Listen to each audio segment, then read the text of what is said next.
Now, if we want to go the other direction, we aren't going to need unit circle, but we are going to need to probably do a little bit of sketching because there's a couple of pieces of this. One is getting the right R value, and that's pretty straightforward, but we have to be careful about what quadrant we end up being in. And so there's a couple of ways to do this. I'm going to show you the way that I've found people make the least mistakes with.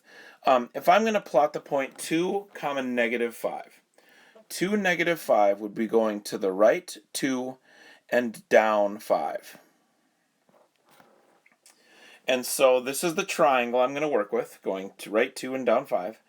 So this side is 2, this side the length is 5, and technically it's negative. And it's good to keep that in mind, but the bigger thing, more than the negative even, is just to know that we're in quadrant 4.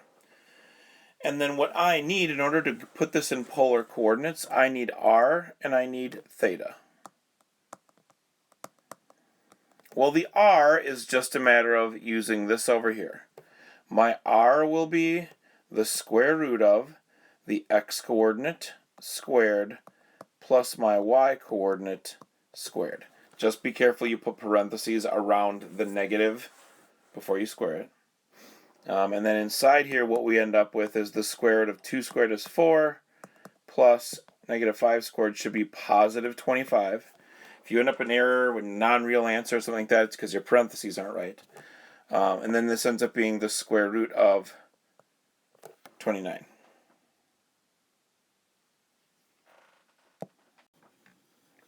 If they asked you for exact coordinates, then we would have to use that as the r. Otherwise, you can, if they don't, and you want to go with the decimal, you could type that in, and the square root of 29 ends up being 5.39 or thereabouts. Now to get the theta, we need to be careful. I think for a lot of what I've found for a lot of people works fairly well is when you're going to find this angle, ignore the negative part for now. We'll take care of the negative part when we think about which quadrant this is. But for right now, I'm trying to get this theta, and this theta is going to be the inverse tangent of the opposite side, which is 5, over the hypotenuse.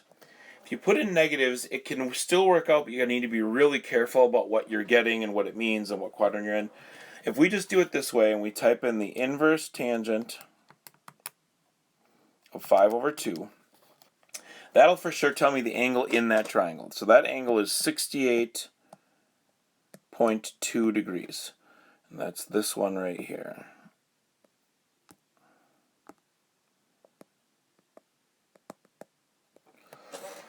Okay, and then now I know I have the angle of my triangle correct. Depending what quadrant you're in, if you try and fill in the negatives in there, you can end up with negative angles, and then people sometimes make mistakes with those. Now at least if I know this is 68.2, the angle I want is the angle it would take to go start at 0 and rotate all the way around to here. And I can just get that. A full circle would be 360. I can figure out how much this red angle rotation is, the angle I want for my theta, by doing 360 minus this little piece that in that triangle. And then you still have to do number crunching, but at least if you're careful, it's I think a little more straightforward. So that angle of rotation ends up being 291.8 degrees. So then I end up with my polar coordinates being 5.39 comma 291.8 degrees. Or if you did want to do the exact one, square root of 29, 291.8 degrees. Either of these would be acceptable unless they specifically said exact value, which I don't think we'll see too much. All right, let's try one more, just so we see a little bit different. This will be in a different quadrant. This time we're going to the left 3, up 7. So I'm up in quadrant 2. I went left 3, I went up 7. So to get the r, again, I can carefully put in -3 squared plus 7 squared. Make sure you have parentheses right around that -3. That would give me 9 plus 49 which is the square root of 58. You could do that if you're doing the exact version. The square root of 58 is 7.62. That would be the decimal version. If they don't specify, that's good enough. But then to figure out the angle inside the triangle here, again, my advice would be just do the,